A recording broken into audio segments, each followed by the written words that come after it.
cellphone ang ating mga alahas. Ang gusto natin, yung ating anak, lalaki man o babae yan, at bakla,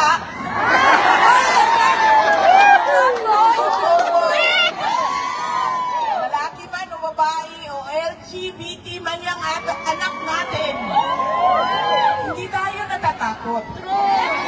Na maring, masaksak, ma-hold up, mamatay, patayin, o hindi na makauwi ng buhay sa ating mga bahay.